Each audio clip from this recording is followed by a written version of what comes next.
tata bhagavato arahato tamma sambuddhassa namo tata bhagavato arahato tamma sambuddhassa namo tata bhagavato arahato tamma sambuddhassa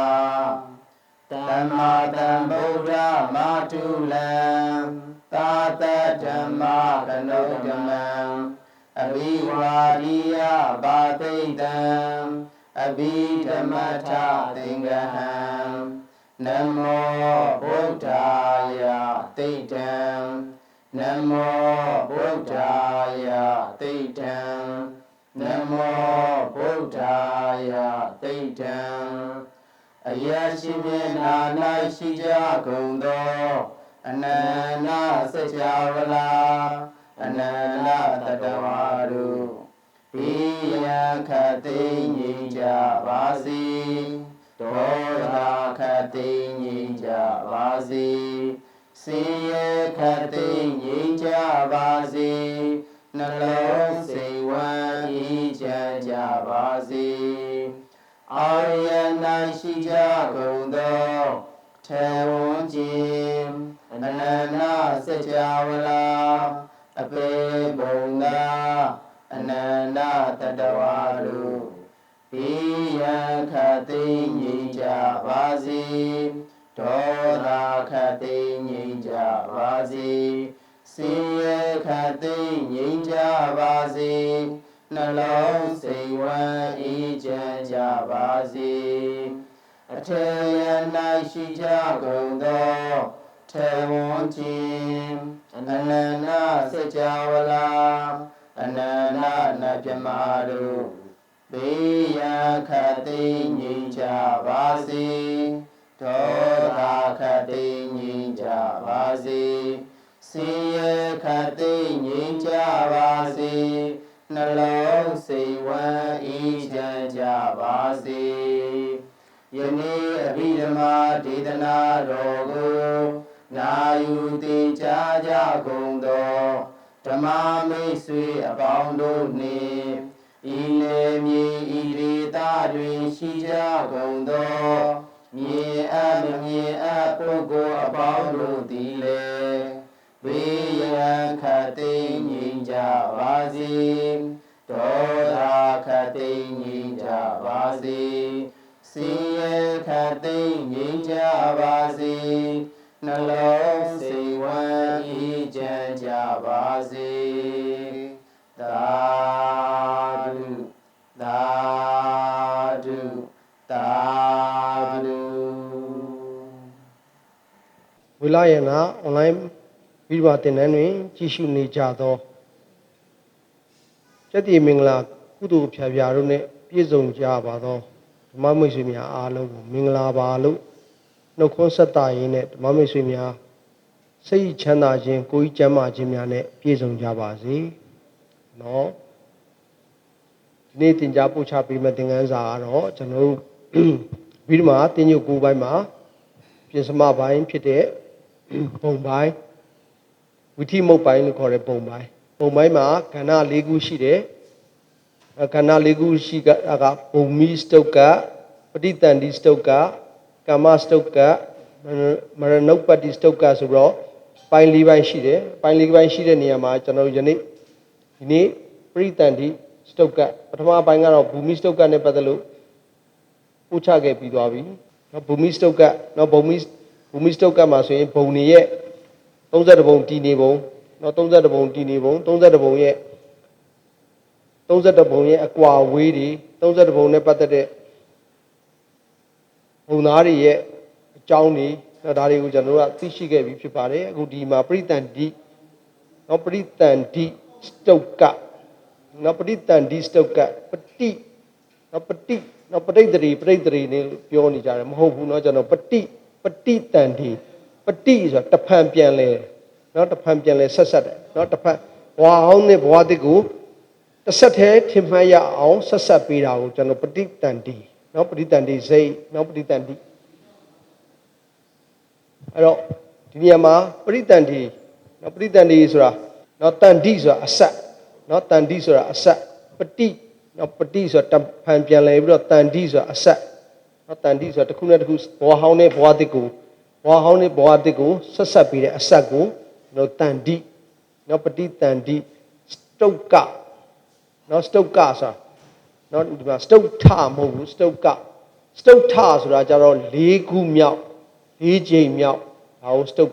ထလို့ပြောတယ်သူစတုတ်ကဆိုတဲ့စကားလုံးကကြတော့စတုတ်ကဆိုတာ၄မျိုးရှိတာ၄မျိုးရှိတယ်ဟာ၄မျိုးဘယ်လို၄မျိုးရှိလဲ၄ခုရှိတယ်ဟာလား၄ခုပေါင်း၄မျိုးပေါင်းဒါကိုစတုတ်ကအဲ့တော့ဒီမှာအရူပပရိသန္တိရှိမယ်ရူပပရိသန္တိရှိမယ်ကာမတုဂရိပရိသန္တိရှိမယ်အပေပရိသန္တိရှိမယ်ဆိုတော့ပရိသန္တိ၄မျိုးเนาะဒါကို၄မျိုးကိုပရိသန္တိစတုတ်ကပြန်ပြောပါမယ်ပရိသန္တိက၄မျိုးရှိတယ်အပေပရိသန္တိเนาะကျွန်တော်ဒီအပေအစပြောမယ်အပေပရိသန္တိရှိမယ်ပြီးရင်ကာမတုဂရိပရိသန္တိက9ပါးရှိမယ်ရူပပရိသန္တိက6ပါးရူပပရိသန္တိက6ပါးရှိမယ်အဲ့တော့အရူပပရိသန္တိက4ပါးရှိမယ်အဲ့တော့ပြောရလို့ရှိရင်ပရိသန္တိအမျိုးအစားပေါင်း4မျိုးရှိမယ်ပေပရိသန္တိကာမတုဂရိပရိသန္တိရူပပရိသန္တိအရူပပရိသန္တိဆိုပြီးတော့ပရိသန္တိ၄ပါးဒါကိုပဲကျွန်တော်တို့ကဘာလို့ခေါ်မလဲပဋိသန္တိစတုတ်ကနော်ပဋိသန္တိ၄မျိုးဟုတ်ပြီနော်ပဋိသန္တိ၄မျိုးကိုကြည့်မယ်ဆိုရင်ဘဝဟောင်းနော်ဘဝဟောင်းနဲ့ဘဝသစ်နော်ဘဝဟောင်းအပြည့်နဲ့ဘဝဟောင်းဘဝသစ်နော်ဆက်ဆက်ပြီးတဲ့စိတ်ကိုပဋိသန္တိစိတ်လို့ခေါ်တယ်အဲ့တော့မိမိပြုခဲ့တဲ့ကံအားလျော်စွာထို့ဘုံဘဝ၌စိတ်နော်စိတ်ဆိုတာဖြစ်လိုက်တာ ਨੇ စေတသိက်သည်တံပိယုတ်တနောက်တစ်ခါလေးတွဲပြီးတော့နံခန္ဓာ၄ပါးအတူတွဲပြီးပါနေတဲ့ဟလာတံပိယုတ်တပစ္စည်းအဲ့တော့အတူတွဲပါနေစိတ်နဲ့စေတသိက်တွေနော်ဒါတွေမဟုတ်ဘူးကမ္မဇာယုတ်တွေနော်ကမ္မဇာယုတ်တွေဟုတ်လားဒီလိုကံကြောင့်ဖြစ်လာတဲ့ယုတ်ကိုကမ္မဇာယုတ်နော်ဒီလိုယုတ်တွေပထမဆုံးစဖြစ်လာတာကိုပဋိသန္ဓေလို့ခေါ်တယ်ဟုတ်ပြီနော်ပထမဆုံးဒီဘက်ဘောဝကနေပြီးတော့သုတိမယ်ဒီဘက်ကသုတိလိုက်တယ်သုတိလိုက်ပြီးတဲ့အချိန်မှာဒီဘက်မှာဟလာပဋိသန္ဓေနော်စိတ်ကလေးစဖြစ်လိုက်တယ်ဘဝတစ်ခုရဲ့ဟလာဘဝတစ်ခုမှာဆိုရင်ကာလအနေနဲ့၃ခုရှိမယ်ပဋိသန္ဓေကာလပဝတ္တိကာလသုတိကာလဆိုကာလ၃ခုပိုင်းခြားလိုက်မယ်အဲ့တော့ဖြစ်တယ်တည်တယ်ပြက်တယ်အဲ့တော့ဘဝတစ်ခုမှာဖြစ်တယ်တည်တယ်ပြက်တယ်ဆိုတဲ့၃ခုကိုပိုင်းလိုက်လို့စဖြစ်လိုက်တဲ့အဖြစ်ကလေးနော်အစလေးနော်ဒါကိုပဋိသန္ဓေစိတ်ပေါ့နော်ဒါကိုအခိုက်အခါအနေနဲ့ခွဲမဲ့ဆိုရင်ပဋိသန္ဓေအခိုက်ပဋိသန္ဓေအခါဆိုရင်ပဋိသန္ဓေရဲ့ဥပ္ပတ်အဲ့ဒါစဖြစ်လိုက်တဲ့အဖြစ်ကလေးကိုပြောမှာပေါ့ဟုတ်ပြီနော်ဒီနေရာမှာတော့ပဋိသန္ဓေစိတ်ကိုပြောမယ်ဆိုပဋိသန္ဓေစိတ်ဒီလိုပဋိသန္ဓေစိတ်ကိုခွဲမယ်ဆိုရင်ဘယ်နှမျိုးခွဲမလဲ၄မျိုးเนาะဘာတွေခွဲမလဲဆိုရင်အပေပဋိသန္ဓေရှိမယ်ကာမတုဂရိပဋိသန္ဓေရှိမယ်ရူပပဋိသန္ဓေရှိမယ်အရူပပဋိသန္ဓေဆိုတော့ပဋိသန္ဓေ၄မျိုးဟုတ်ပြီเนาะအဲ့တော့ဒါဘုံနဲ့ပတ်သက်ပြီးကျွန်တော်ပေဘုံအောက်ကထားပြီးတော့ရေးထားပါတယ်ပဋိသန္ဓေစတုတ်ကเนาะကျွန်တော်ပဋိသန္ဓေ၄မျိုးเนาะဘဝဟောင်းနဲ့ဘဝသစ်ကိုတစ်ဆက်တစ်ဆက်တည်းထင်မှတ်ရလောက်အောင်ဆက်ဆက်ပေးတဲ့စိတ်ကိုပဋိသန္ဓေစိတ်လို့ခေါ်တယ်ဟုတ်ပြီနော်ပဋိသန္ဓေစိတ်ကိုကျွန်တော်တို့အုပ်စုအဖြစ်အကျမ်းမြင်၄ခုခွဲမယ်ဘာတွေလဲဆိုရင်အပေပဋိသန္ဓေရှိမယ်ကာမတုဂရိပဋိသန္ဓေရှိမယ်ရူပပဋိသန္ဓေရှိမယ်အရူပပဋိသန္ဓေဆိုပြီးတော့၄မျိုးပြန်ပြောပါမယ်ပေပဋိသန္ဓေပြီးရင်ကာမတုဂရိပဋိသန္ဓေရူပပဋိသန္ဓေအရူပပရိသန္ဓေဆိုပြီးတော့၄မျိုးရှိပါမယ်ဟုတ်ပြီအဲ့တော့အရေးအတွက်လေးတွေနဲ့ကျွန်တော်တွဲဆက်ပြီးပြောမယ်ဆိုရင်ဘယ်ပရိသန္ဓေသည်တပါးကျွန်တော်တပါးเนาะဘယ်ပရိသန္ဓေသည်တပါးကာမတုဂရိပရိသန္ဓေသည်9ပါးနောက်တခါရူပပရိသန္ဓေက6ပါးနောက်ရူပပရိသန္ဓေမှာကယုတ်နဲ့နာเนาะနာနဲ့ယုတ်နဲ့တွဲနေတာက9ပါးနာနဲ့ယုတ်နဲ့တွဲနေတာက9ပါးရူပပရိသန္ဓေရုပ်တသက်ပဲရှိတဲ့ပရိသန္ဓေကအတ္တညတကတပါးပြီးရင်အရူပနာမ်ပရိသန္ဓေတသက်က4ပါးဟုတ်ပြီနော်အဲ့တော့ပြောရရင်ပရိသန္ဓေပေါင်း20ရှိတယ်နော်ဒီထဲမှာကျွန်တော်တို့နာမ်ပရိသန္ဓေအနေနဲ့ဆိုရင်19ပါးနာမ်ပရိသန္ဓေအနေနဲ့ဆိုရင်19ပါးဟုတ်ပြီနော်အဲ့တော့နောက်တစ်ခါရုပ်ပရိသန္ဓေကတပါးအဲ့တော့ပေါင်းလိုက်ရင်ပ ရိသန်နေပေါင်း20ဟုတ်ပြီနော်ကျွန်တော်ဒီမှာတော့ white board မှာတော့ဒါအရေးအတွက်လေးတွေနဲ့အတိအကျခွဲပြီးတော့ရေးပြထားပါတယ်ပဲပရိသန်နေသည်ဥပိ္ပခာတန်တိရဏတဘာနော်ပဲပရိသန်နေသည်ဥပိ္ပခာပရိသန်နေဆိုရင်ဒါကျွန်တော်တို့အကုသလဝိဘက်စိတ်သေးကဟုတ်ပြီနော်အကုသလဝိဘက်ပရိသန်နေကျွန်တော်မာကုသိုလ်ကျွန်တော်တို့အကုသိုလ်ဆိုတဲ့အကြောင်းနော်အကုသိုလ်စိတ်12ပါးနော်အကြောင်းကနေထဲမှာဟုတ်ပြီအကြောင်းတရားတွေ12ပါးရှိတဲ့ထဲမှာဟောဒီဒါစိတ်ပိုင်းမှာလည်းသင်ရပါတယ်เนาะကျွန်တော်ဒီဥပိ္ပခာเนาะဥပိ္ပခာတန်တိရဏတဘာကတော့ပရိသန်နေအကျိုးကိုမပေးနိုင်ဘူးအဲ့တော့ပရိသန်နေအကျိုးကိုပေးနိုင်တဲ့စိတ်7ပါးကြောင့်เนาะအကုသိုလ်အကြောင်းတရားတွေကြောင့်ပြောရလို့ရှိရင်အကုသလဝိဘက်စိတ်9ပါးဖြစ်တယ်အကုသလဝိဘက်စိတ်9ပါးဖြစ်တဲ့9ပါးသည်ဟလာကျွန်တော်ပုပ္ပတိခါမှာအကျိုးပေးပါတယ်ဟုတ်ပြီနော်အခုပရိသန်နေခါမှာအကျိုးပေးတဲ့စိတ်ကတော့တဘာပဲရှိပါတယ်ဘာလဲဆိုရင်ဥပိ္ပခာတန်တိရဏအတိအကျပြောမယ်ဆိုရင်အကုသလဝိဘက်ဥပိ္ပခာတန်တိရဏနော်ကျွန်တော်အကုသလဝိဘက်ဥပိ္ပခာတန်တိရဏတဘာပြီးရင်ကျွန်တော်တို့မဟာကုသိုလ်စိတ်10ပါးမဟာကုသိုလ်ဆိုတဲ့အကြောင်း10မျိုးမဟာကုသိုလ်ဆိုတဲ့အကြောင်း10မျိုးကြောင့်ကျွန်တော်တို့အကျိုး2မျိုးထုတ်လုပ်ပါတယ်မဟာကုသိုလ်ကနေအကျိုး2မျိုးထုတ်လုပ်တယ်ဘာအကျိုးနဲ့ဘာအကျိုးလဲဆိုရင်အာဟိကုသလဝိဘက်စိတ်10ပါးဆိုတဲ့အကျိုးနဲ့မဟာဝိဘက်စိတ်10ပါးဆိုတော့မဟာကုသိုလ်ကနေအကျိုး2မျိုးထုတ်လုပ်ပါတယ်เนาะအဲ့ဒီအကျိုး2မျိုးဒီဟုတ်လားပရိသတ်နေခါမှာဖြစ်တဲ့အကျိုးတွေလည်းရှိတယ်ပဝိတ္တိခါမှာပေးတဲ့အကျိုးတွေလည်းရှိတယ်ဟုတ်ပြီเนาะအဲ့တော့ဒီထက်မှာကျွန်တော်ပရိသတ်နေခါမှာပေးတဲ့အကျိုးဆိုရင်အာဟိကုသလဝိဘက်စိတ်ထဲကဟုတ်မှာတန်တိရဏ2ပါးရှိတယ်သောမနတတန်တိရဏနဲ့ဥပိ္ပခာတန်တိရဏတပါးဟုတ်ပြီเนาะဒါကိုကျွန်တော်တို့ကကုသလဝိဘက်ချင်းတူရာဖြစ်တဲ့အတွက်ဒီနေရာမှာဟိတ်ပါတာနဲ့မပါတာကွဲနိုင်ဖို့အတွက်ဒီမှာသူ့ကိုအာဟိတ်နာမည်ပေးထားတယ်အာဟိတ်ကုသလဝိဘက်ဥပိ္ပခာတန်တိရဏတပါးဆိုတော့ဒီ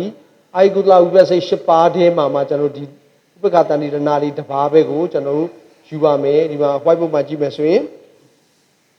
ကာမတုဂရိပရိသန်တွေကဟောဒီဥပိ္ပခာတန်တိရဏတပါးဟောဒါဒီအာဟိစိတ်ထဲကအာဟိကုသလဝိဘက်စိတ်10ပါးတွေကတပါးကိုထုတ်လိုက်တယ်နောက်တစ်ခါမဟာဝိဘက်စိတ်10ပါး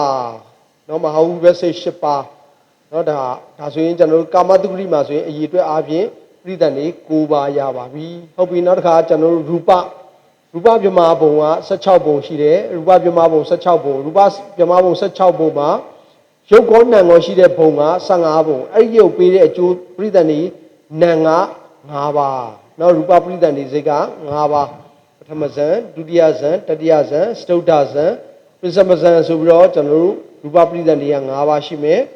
နောက်တစ်ခါရုပ်သက်ဖြစ်တဲ့အတ္တညတဗြဟ္မာဘုံနော်ဘုံကျွန်တော်တို့ဘုံပိုင်းမှာလည်းပြောခဲ့ပါတယ်အတ္တညတဗြဟ္မာဘုံဒီကျွန်တော်တို့ရုပ်သက်ပဲရှိတယ်တက်တန်းဒီကဘာပေါင်း900ကြာအောင်အဲ့ဒါဒီမှာငါပြောတော့ကြီးချထားတဲ့အတိုင်းဟုတ်လားထိုင်ရက်ဆိုထိုင်ရက်လဲရက်ဆိုလဲရက်ဟုတ်လားဒီတိုင်းမတ်တက်ဆိုမတ်တက်တည်ရှိပြီးတော့ကဘာပေါင်း900တက်တန်းရှည်နေမယ်ဟုတ်လားအတ္တညတဗြဟ္မာဒီကျွန်တော်တို့နံပရိသန်နေနဲ့မလာဘဲနဲ့ရုပ်ပရိသန်နေတစ်ပါးနဲ့လာပါတယ်ဒါကြောင့်ကျွန်တော်တို့ရူပမှာဆိုရင်ပရိသန်တွေကနံပရိသန်တွေက9ပါးနဲ့ရုပ်ပရိသန်တွေကတစ်ပါးပေါင်း6ပါးရှိပါတယ်နောက်တစ်ခါအရူပဗြဟ္မာဘုံနော်အရူပ4ဘုံအရူပ4ဘုံသာဗြဟ္မာကြီးတွေဖြစ်စေဖို့အတွက်အရူပပရိသန်နေစိတ်4ပါးရှိပါတယ်နော်ဒါကိုကျွန်တော်တို့အရူပဝိဘက်ပရိသန်နေ4ပါးဆိုပြီးတော့ကျွန်တော်တို့ပရိသန်နေ4ပါးဖြစ်ပါတယ်အဲ့တော့အလုံးပေါင်းမယ်ဆိုရင်အဲ့ဒီရုပ်ပရိသန်နေတစ်ပါးကိုထားလိုက်ပြီးဒီဘက်ကနံပရိသန်နေကြီးပဲပေါင်းမယ်ဆိုရင်အရူပပရိသန်နေက4ပါးရူပပရိသန်နေက5ပါးနောက်တစ်ခါကာမတုဂရိပရိသန်နေက9ပါးနောက်တစ်ခါအပေပရိသန်နေက1ပါးဆိုတော့နံပရိသန်ဒီပေါင်း19ပါးဖြစ်မှာပဲနံပရိသန်ဒီပေါင်း19ပါးဖြစ်ပြီးတော့ဟောဒီကအတ္တညတရုပ်ပရိသန်တွေကတော့ရုပ်ပရိသန်တွေတစ်ပါးဖြစ်ပါမယ်ဟုတ်ပြီဒါကိုကျွန်တော်တို့ကဘုံလေးတွေနဲ့အကြမ်းမြင်ဟုတ်လားဒီမှာခွဲခြမ်းပြီးပြမယ်ဆိုရင်ကျွန်တော်တို့ရှိနေတာကအားလုံးဘုံပေါင်း32ဘုံရှိတယ်ဒီဘုံ32ဘုံကိုဖြစ်ဖို့ဆိုရင်အကုသလဝိဘက်ဥပ္ပခာတန်တိရဏတပါးကကျွန်တော်တို့ဘာကိုပေးမလဲဆိုရင်အပယ်4ဘုံပရိသန်တွေကိုပေးမယ်အပယ်4ဘုံကိုရောက်စေတယ်ပရိသန်တွေစိတ်ကလေးတပါးပဲနော်အဲ့တော့နနထကာယနနထတင်ကြီးဧကထတင်ကြီးနနထကာယဟုတ်ပြီနော်အဲ့တော့ပြောရင် နံပရိသတ်နေနေနေဆိုရင်တဘာပဲရှိတယ်အဲ့တော့ပရိသတ်နေစိတ်တစ်ခုတည်းနေဖြစ်ပေမဲ့မတူတဲ့ဘုံ၄မျိုးကိုသွားတယ်ဒါကြောင့်တူညီတဲ့နံနော်နံကတစ်ခုတည်းဧကတ္ထတင်ညီနံတစ်ခုတည်းနောက်ပြီးရင်နာနထကာယရုပ်တွေမတူဘူးဟုတ်ပြီနော်အဲ့တော့ဒါလို့ကျွန်တော်တို့မေတ္တာပို့ပေါ့နော်မေတ္တာပို့ထဲမှာဒါလေးပါပါတယ်နော်အဲ့တော့တတ္တဝါသဘုံကိုးဝါနှင့်ဝိညာဏတိထိတိရှိခုနှစ်ပါးဆိုတာနော်ဒါတွေကနံတရားတွေရုပ်တရားတွေနော်ကျွန်တော်တို့တဘာတဲ့ရှိတာရှိတယ်နံနေရုပ်တွေကွဲပြားပြီးရှိတာတွေရှိတယ်ဟုတ်ပြီနော်အဲ့တော့ဘုံကိုးဝါကဟလာဒီနံနေရုပ်တွေနဲ့ရရှိပုံနဲ့ခွဲထားတာဖြစ်ပါတယ်နော်အဲ့ထက်မှာကျွန်တော်တို့တဘာဖြစ်တဲ့ဧကတ္ထတင်ညီနော်ပရိသတ်နေစိတ်ကတော့တစ်ခုတည်းနာနထကာယကွဲပြားတဲ့ရုပ်တရားတွေရှိနေတယ်ဆိုကွဲပြားတဲ့ရုပ်တရားတွေရှိနေတယ်ဆိုတော့ဟလာဒီမှာအပယ်၄ပုံကိုပြောတယ်အဲ့တော့ဥပ္ပခတဏိရဏတဘာသည်ပယ်၄ပုံကိုရောက်စေတယ်နောက်တစ်ခါနာနထတင်ညီဟုတ်လားမတူတဲ့နံတရားတွေနော်မတူတဲ့နံတရား၉မျိုးရှိတယ်အဲ့၉မျိုးကလေနာနထကာယမတူတဲ့ရုပ်တရားတွေဟုတ်လားလူပုံနဲ့နဗီ6ထပ်ဟုတ်လားလူပုံစာတူမဟာရိတာဝရိနာယာမာတုတိတာနေမာနရတိဆိုပြီးတော့ဟုတ်လားပရနေမိတဝတ္တဝတိဘုံဆိုပြီးတော့နဗီ6ထပ်အဲ့တော့ဒီလိုမတူတဲ့ဘုံတွေဒါကြောင့်ပြိဿနေနံတွေကလည်းများပြားတယ်ရုပ်တွေကလည်းနာများပြားမတူညီတာဖြစ်တဲ့အတွက်နာမတူတဲ့နာနထတင်ညီဟုတ်လားမတူတဲ့နံတွေရှိသလိုဟုတ်လားမတူတဲ့ကာယရုပ်တွေရှိတယ်ဆိုပြီးတော့ဟုတ်ပြီနော်အဲ့တော့ပြောရင်ကာမတုဂရိ9မျိုးကနေလူပုံနဲ့နဗီ6ထပ်ကိုပေးပါတယ်ဟုတ်ပြီနော်ဒီမှာတုဂရိနော်တုဂရိဟုတ်လားကောင်းသောနော်ကောင်းသောဘုံကိုရောက်စေတာကကာမမှာ9ပုံနောက်တစ်ခါရူပပရိသန္တိရူပပြမအားလုံး16ဘုံရှိတယ်ရူပပြမ16ဘုံပထမဇန်က3ဘုံဒုတိယဇန်3ဘုံတတိယဇန်3ဘုံစတုတ္ထဇန်9ဘုံဟုတ်ပြီနော်အဲ့တော့ပထမဇန်က3ဘုံဒုတိယဇန်က3ဘုံတတိယဇန်က3ဘုံစတုတ္ထဇန်က9ဘုံဟောဒီစတုတ္ထဇန်ထဲမှာကျွန်တော်အတ္တညတဘုံတစ်ဘုံပါပါတယ်ဟုတ်ပြီနော်အဲ့တော့စတုတ္ထဇန်9ဘုံကခွဲပြီးပြောမယ်ဆိုရင်ရုပ်ကောနံကောရှိနေတဲ့စတုတ္ထဇန်ဘုံက6ဘုံရှိမယ်ရုပ်တသက်ရှိနေတဲ့ဘုံကအတ္တညတတစ်ဘုံရှိမယ်ဟုတ်ပြီနော်ဒါဝေဟဖို့ဘုံနဲ့နော်တုတ်တော်ဝါဒ9ဘုံအဲ့တော့ပြောရင်အဲ့ထဲကဟောဒီအတ္တညတတိရုပ်ပရိသန္တိနဲ့နေတာ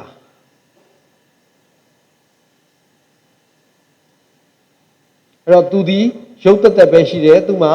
နံတရားမရှိဘူးအဲ့တော့ဒီမှာပြောရင်ရူပကဒီမှာရူပဘုံက15ဘုံဟုတ်ပြီနော်ရူပ15ဘုံအဲ့ဒီရူပ15ဘုံသားတွေရဲ့ပရိသန္တိသည်ရူပပရိသန္တိစိတ်5ပါးနဲ့ဖြစ်မယ်အတ္တညတပရိသန္တိတဘုံအတ္တညတတဘုံရဲ့ပရိသန္တိကြတော့အတ္တညတရုပ်ပရိသန္တိတပါးနဲ့ကျွန်တော်တို့သွားတဲ့အခါမှာ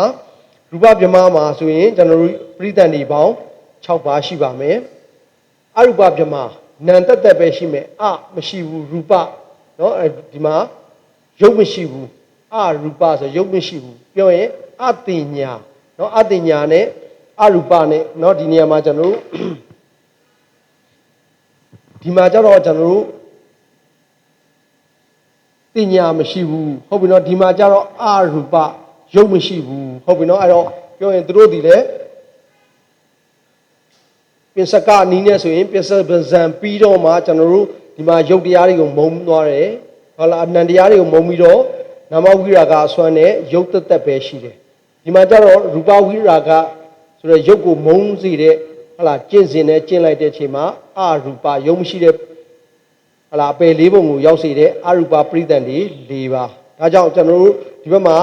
နံပရိသန္တိသည်အားလုံး19ပါးဖြစ်ပြီးတော့ရုပ်ပရိသန္တိသည်တစ်ပါးပေါင်းလိုက်ရင်ပရိသန္တိမျိုးစားပေါင်း20ရှိမှာကိုဓမ္မမဆွေများတွေ့ရမှာဖြစ်ပါတယ်ဟုတ်ပြီကျွန်တော်တို့ဘဝတစ်ခုမှာတူမြဲတရား3ပါးဟုတ်ပြီနော်ဘဝတစ်ခုကိုခုနကျွန်တော်ဒီမှာပြောခဲ့တယ်ဥပထီပင်ဟုတ်ပြီနော်အဲ့တော့ဖြစ်တယ်ဘဝတစ်ခုကိုကျွန်တော်ဖြစ်ချင်းတည်ချင်းပြက်ချင်းဟလာဥပထီပင်နော်ဥပဖြစ်တယ်ထီတည်နေတယ်ပင်ပြက်တယ်ဟုတ်လားဒီမှာကျွန်တော်3ခုပိုင်းလိုက်တဲ့ခါမှာဘဝတစ်ခုကို3ပိုင်းပိုင်းမဲ့ဆိုရင်ဥပထီပင်နော်အခုဒီထဲမှာကျွန်တော်တို့ဒီဘဝကြီးတစ်ခုပေါ့ဟုတ်ပါပေါ့ပရိပန်တန်နေစတာကနေအစကနေပင်ဟုတ်လား သုတိစိတ်ကြတယ်နောက်ဆုံးပြတ်သွားတဲ့အထိကိုဘဝတစ်ခုကိုကျွန်တော်အပိုင်း၃ပိုင်းပိုင်းလိုက်မယ်ဆိုရင်ပရိသန္တိကာလပဝတ္တိကာလသုတိကာလနော်အဲ့ထက်မှဒီဘဝကြီးတစ်ခုလုံးကိုကျွန်တော်အဲ့ထက်မှသွားပြီးတော့တူမြဲတရား၃ပါးကိုကြည့်မယ်ဆိုရင်ဘာတွေတူမြဲတူလဲဆိုရင်ပရိသန္တိတူပါတယ်နော်ပရိသန္တိဘဝင်သုတိဒါရတိဘဝတစ်ခုလုံးမှာရှိတဲ့တူမြဲတရား၃ပါးဖြစ်ပါတယ်ဟုတ်ပြီနော်အဲ့တော့ပြန်ပြောပါမယ်ဘဝကြီးတစ်ခုလုံးကိုပိုင်းမယ်ဆိုရင်ဖြစ်တာရဲ့တည်တာရဲ့ပြတ်တာပြီဆိုတော့ကာလ၃ခုနဲ့ပိုင်းလိုက်တယ်ပိုင်းလိုက်တဲ့အချိန်မှာစဖြစ်လိုက်တဲ့အဖြစ်ကလေးကိုပရိသန္တိကာလတည်နေတဲ့ကာလထီကိုဘဝတ္တိကာလသုတိစိတ်ကျသွားတာကိုသုတိကာလဆိုတော့ဘဝတစ်ခုလုံးကို၃ခုနဲ့ပိုင်းလိုက်မယ်ဟလာအချိန်ကာလ၃ခုနဲ့ပိုင်းလိုက်ပြီးတဲ့အခါမှာထပ်ပြီးတော့တီဆိုတဲ့ထီပဝတ္တိကာလမှာစိတ်တွေဖြစ်နေတဲ့ပုံစံကိုပြမယ်ဆိုရင်2မျိုးပြမယ်ဝင်စိတ်အိပ်ပျော်ခြင်းနဲ့တူတဲ့စိတ်မိမျောနေတဲ့စိတ်เนาะဒါတွေကိုကျွန်တော်တို့ဝီချီပိုင်းမှာလည်းသင်ခဲ့ရပြီဖြစ်ပါတယ်ဟုတ်ပြီเนาะအဲ့ဒီဝင်စိတ်တွေဒါပကိန်းပိုင်းနဲ့ကကျွန်တော်ပထမစစ်ပကိန်းပိုင်းနဲ့ကလည်းစာပြီးပါလာခဲ့ပါပြီเนาะအဲ့တော့ဝင်စိတ်တွေရဲ့နောက်တစ်ခါစိတ်အစဉ်တန်းလို့ခေါ်တဲ့ဝီထိစိတ်တွေရဲ့เนาะဒါတွေကဝတ္တိကာလထဲမှာနှစ်ပိုင်းရောပြီးပါဝင်နေတာဖြစ်ပါတယ်နောက်တစ်ခါကျွန်တော်သုတိစိတ်ဘဝတစ်ခုမှာရွေလျောပြတ်ဆဲကွယ်လွန်သွားတဲ့စိတ်ကိုသုတိစိတ်လို့ခေါ်တယ်ဟုတ်ပြီနော်အဲ့ထဲမှာမှနော်ပဋိသန္ဓေရဲ့ပဝတ္တိတွေကဘဝင်ရဲ့သုတိတွေကသုတိရဲ့နော်ဘင်တွေကသုတိရဲ့ဆိုတော့အဲ့ထဲမှာပဋိသန္ဓေရဲ့ဘဝင်ရဲ့သုတိသည်မြဲတရား၃ပါးဖြစ်ပါတယ်ဟုတ်ပါပေါ့ကျွန်တော်တို့လူဖြစ်တယ်ဒီဘဝတစ်ခုမှာလူဖြစ်လိုက်တယ်အဲ့ဒါလူဆိုတာစဖြစ်လိုက်တယ်လူထက်ပိုထင်ရှားတာတိရစ္ဆာန်ပေါ့နော်တိရစ္ဆာန်ဖြစ်လိုက်တယ်ဟာလားတိရစ္ဆာန်ဖြစ်လိုက်ပြီဆိုရင် तू တိရစ္ဆာန်ဖြစ်ပြီဆိုရင် तू ဘယ်ပရိသန္တိနဲ့ဘယ်စိတ်နဲ့ तू ပရိသန္တိနေခဲ့မလဲဥပေက္ခတန္တိရဏတပါအဲ့ဆိုရင်ဟာလားတိရစ္ဆာန်ဟာလားတိရစ္ဆာန်ရဲ့ပရိသန္တိစိတ်ဆိုရင်ဘာနဲ့နေခဲ့မလဲအပယ်ပရိသန္တိဥပေက္ခတန္တိရဏတပါနဲ့ကျွန်တော်တို့နေခဲ့မယ်ဟုတ်ပြီနော်အဲ့တော့ဒီတိရစ္ဆာန်ဟာလားဒီတိရစ္ဆာန်သုတိပြီဟလာသုတိပြီသူသုတိစိတ်တွေမှာသူ့ရဲ့သုတိကံနေမှာသူနောက်ထပ်လာရောက်ရမယ်ဘဝနော်ပုံရိပ်တွေကံကမ္မနမိတ်ဂရိနမိတ်တွေပေါ်ပြီးတော့နောက်ဘဝကိုကျွန်တော်တို့တေချာပေါက်ရောက်တော့မယ်ဟုတ်ပြီနော်ဘာလို့လဲတိရစ္ဆာန်ကနိဗ္ဗာန်မှာမရနိုင်သေးတာဟုတ်ပြီနော်အဲ့တော့ယဟန္တာမဖြစ်နိုင်သေးတော့တိရစ္ဆာန်ဒီတေချာပေါက်နောက်ဘဝရှိအောင်မယ်အဲ့တော့နောက်ဘဝမရှိခင်မှာသူဒီဘက်မှာသုတိစိတ်ကြမယ်ဟုတ်လားသူသုတိစိတ်ကြတဲ့အချိန်မှာသူ့ရဲ့သုတိစိတ်ဒီဘာသုတိစိတ်နဲ့ကြမလဲတိရစ္ဆာန်ရဲ့သုတိစိတ်နဲ့ပဲကြမယ်ဟုတ်ပြီနော်ဒီဘက်မှာကုသိုလ်ကောင်းမှုကြောင့်ဒီဘက်မှာသူဘာဖြစ်လဲလူဖြစ်မယ်ဟလားအချို့ဟလားနတ်ဖြစ်တာလေးရှိမယ်ဟုတ်လားဖားနတ်သားတို့ဟုတ်ပြီနော်နွားနတ်သားတို့စသည်အချို့ရှိကောင်းရှိမယ်အဲ့တော့သူဒီမှာတိရစ္ဆာန်ပြန်ဖြစ်ရင်ဖြစ်မယ်ဟလားတိရစ္ဆာန်ပြိတ္တာမှာဖြစ်ရင်ဖြစ်မယ်အတုရကဲမှာဖြစ်ရင်ဖြစ်မယ်ငရဲမှာဖြစ်ရင်ဖြစ်မယ်ဟုတ်ပြီနော်ဒါကဟိုဘက်ကပရိသန္တိမှာဖြစ်သွားပြီအဲ့တော့သူဒီပြောချင်တာကသူဒီပရိသန္တိမှာဘာပရိသန္တိနဲ့နေမလဲတိရစ္ဆာန်နော်တိရစ္ဆာန်ရဲ့ပရိသန္တိနဲ့နေခဲ့ရင်သူ့ရဲ့သုတိဒီလဲဘာနဲ့ပဲနေမလဲတိရစ္ဆာန်ရဲ့သုတိပဲနေမယ်ဟုတ်ပြီနော်အဲ့ချိန်မှာအိပ်ပျော်ခြင်းနဲ့တူသောစိတ်နော်ကျွန်တော်အိပ်ပျော်ခြင်းနဲ့တူတဲ့စိတ်မိတ်မျောနေတဲ့စိတ်မျိုးဆိုတဲ့ဟောဒီဘဝင်စိတ်ကလည်းဘာစိတ်နဲ့ပဲရှိမလဲဥပေက္ခတန္တိရဏနဲ့ပဲဖြစ်ပါမယ်အဲ့တော့ဒါကိုကျွန်တော်တို့ပြောမယ်ဆိုရင်တူမြဲတရားဆိုတာဘာတွေတူပရိသန္တိခါမှာဥပေက္ခတန္တိရဏနဲ့ပရိသန္တိနေခဲ့ရင်အကုသလဝိဘက်ဟလာသုတိတဲ့ခါမှာလဲတိရစ္ဆာန်ရဲ့အကုသလဝိဘက်ဥပေက္ခတန္တိရဏနဲ့ပဲသုတိမှာသိကြပါတယ်တော့ဒါကိုကျွန်တော်ကတူမြဲတရားဟုတ်ပြီအဲ့လိုဂျားခါလာအိပ်ပျော်နေတဲ့မိမျောနေတဲ့ခါမှာလဲဒီဥပေက္ခတန္တိရဏတပါးနဲ့ပဲအိပ်ပျော်နေမှာဖြစ်ပါတယ်เนาะဒါကကျွန်တော်တို့မြင်သာအောင်ပြောခြင်းဖြစ်ပါတယ်ဒီမှာဟုတ်ပြီเนาะဥပမာလေးကိုကြည့်ပါမယ်ဆိုရင်ဟလာလူစင်မမီဘူးဟလာလူစင်မမီတဲ့ပုံကိုဆိုတာအာဟိကုသလဥပိပဲဥပေက္ခတန္တိရဏတပါးပေါ့ဟုတ်ပြီเนาะဒါကကျွန်တော်တို့မဟာကုသိုလ်ရဲ့အကျိုးဖြစ်တဲ့မဟာကုသိုလ်ရဲ့အကျိုးဖြစ်တဲ့အာဟိကုသလဝိပဿစိတ်တွေကဥပေက္ခတန္တိရဏလေးတပါးဟ ဟုတ်ပြီနော်ဟောဒီဥပ္ပခတန္တိရဏလေးနဲ့ဒီဒုတိယဥပမာကဒီမှာပါတဲ့ဥပမာကဒုပုံမှာဖြစ်တယ်ဆိုရင်သူဒီဟောဒီဥပ္ပခတန္တိရဏလေးတစ်ပါးနဲ့သူနေခဲ့မယ်ဆိုရင်ဟလာသူ့ရဲ့ပရိသတ်နေရပါလေဥပ္ပခတန္တိရဏလေးတစ်ပါးနဲ့သူနေပါမယ်ဟုတ်ပြီနော်သူ့ရဲ့အိပ်ပျော်နေတဲ့စိတ်ကလည်းဗာနဲ့ပဲစိတ်အိပ်ပျော်နေလဲဥပ္ပခတန္တိရဏတစ်ပါးနဲ့ပဲအိပ်ပျော်နေမှာဖြစ်ပါတယ်နောက်တစ်ခါသူ့ရဲ့သုတိကရောဗာနဲ့ပဲသုတိမလဲဥပ္ပခတန္တိရဏတစ်ပါးနဲ့ပဲသုတိမှာဖြစ်ပါတယ်နော်ဒါကကျွန်တော်ဒီမှာဒုတိယဥပမာလေးကိုထပ်ပြီးတော့ရှင်းပြထားခြင်းဖြစ်ပါတယ်ဒါကြောင့်ဘဝတစ်ခုမှာပရိသန္တိဘဝင်သုတိကိစ္စတက်တဲ့စိတ်တွေဟာအမိကွဲပြားပေမဲ့လေတစ်မျိုးတည်းသာဖြစ်ပါတယ်တဲ့ဟုတ်ပြီနော်အဲ့တော့ဒီဥပ္ပခဥမာအပေတရိစ္ဆာန်ပေါ့နော်တရိစ္ဆာန်ရဲ့ဒါလေးကိုပြန်ပြောမယ်ဆိုရင်တရိစ္ဆာန်ရဲ့ပရိသန္တိစိတ်ကလည်းဗာလဲဥပ္ပခအကုသလဝိဘက်ဥပ္ပခတန္တိရဏပဲဘဝင်အိပ်ပျော်နေတဲ့ကာလမှာဖြစ်နေတဲ့စိတ်ကတော့ဥပ္ပခတန္တိရဏတပါးပဲဟုတ်ပြီလေဒီတရိစ္ဆာန်သုတိစိတ်ကြတော့ဟောသူရဲ့သုတိစိတ်ကဘာနဲ့ပဲကြမလဲဥပ္ပခအကုသလဝိဘက်ဥပ္ပခတန္တိရဏတပါးနဲ့ပဲကြပါမယ်ဟုတ်ပြီနော်ဒါကိုကျွန်တော်တို့ဆိုလိုခြင်းဖြစ်ပါတယ်အဲ့တော့အတ္တညတပရိသန္တိဟုတ်လားတကယ်လို့ယုတ်ပရိနံပရိသန္တိတဲကမဖြစ်ဖဲနဲ့ဟောဒီဘက်ကနံပရိသန္တိမဟုတ်ဖဲနဲ့ယုတ်ပရိသန္တိဖြစ်တဲ့အတ္တညတဘုံသားတွေကိုတဲ့ဟုတ်လားအတ္တညတဘုံသားတွေလည်းကျွန်တော်တို့ဘဝတစ်ခုကိုပိုင်းရင်ဘယ်လိုပဲရှိမလဲဖြစ်ချင်းရဲ့တည်ခြင်းရဲ့ပြတ်ခြင်းရဲ့သုံးခုပဲရှိမယ်ပရိသန္တိဘဝင်သုတိဟုတ်ပြီနော်အဲ့တော့ဒီနေရာမှာသူ့ရဲ့ပရိသန္တိဒီနာမပါပဲနဲ့ယုတ်ပရိသန္တိနဲ့ယုတ်ပရိသန္တိနဲ့နေခဲ့တယ်နော်ဒီဗြဟ္မာကြီးသုတိတော့ဘာနဲ့ပဲသွားမလဲ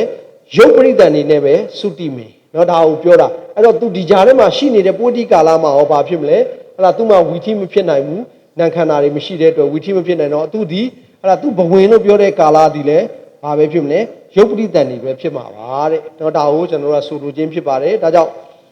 ဒီမှာစာလေးကိုဖတ်ကြည့်မယ်ဆိုရင်အတ္တညတပုဂ္ဂိုလ်ဤနော်ဇီဝိတနောကကလယုတ်ပရိသန္တိဒီပင်ပရိသန္တိကိစ္စဓမ္မကပဝတ္တိခါမှာဘဝင်ကိစ္စသုတိခါမှာသုတိကိစ္စအစွမ်းအားဖြင့်ဖြစ်သေးသည်တဲ့ဟုတ်ပြီနော်အဲ့တော့ပြန်ပြောမယ်ဆိုရင်အတ္တညတဘုံသားတွေသည်သူတို့ရဲ့ပရိသန္တိသည်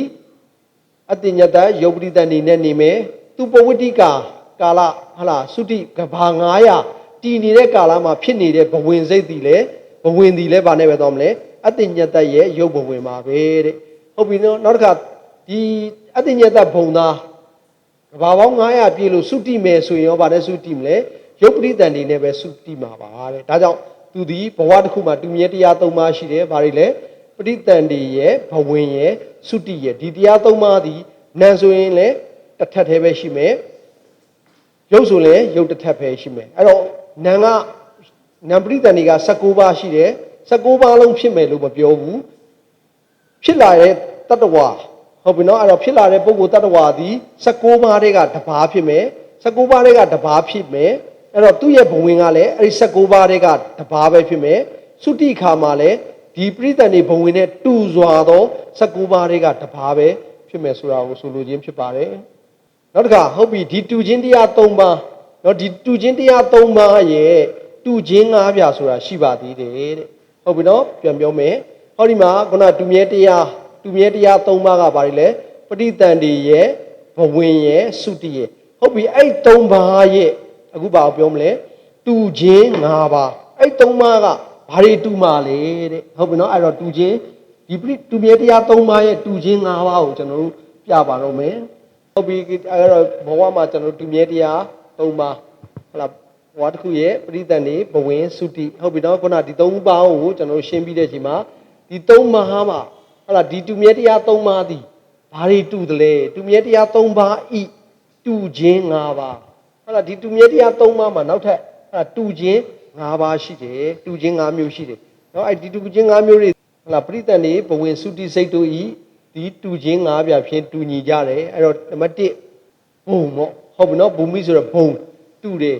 ဟုတ်ပြီနော်အဲ့တော့ဘုံတူတယ်ဟုတ်လားဘုံတူတာကိုကျွန်တော်ဒီမှာဘုံတူတယ်နောက်တစ်ခါဇာတိဇတ်အားဖြင့်တူတယ်တံပယုတ်ဟုတ်လားရှင်မောရှင်ဘက်ချင်းအားဖြင့်တူတယ်နောက်တစ်ခါကျွန်တော်သင်္ခါရ အားဖြင့်တူတယ်နောက်တစ်ခါအာယုံအားဖြင့်တူတယ်ဟုတ်ပြီနော်အဲ့တော့ဒါလေးကိုကျွန်တော်ဒီတူချင်း၅ပြပေါ့နော်တူချင်း၅ပြလေးကိုအရင်ပြောပါမယ်နံပါတ်1ကဘုံအားဖြင့်တူတယ်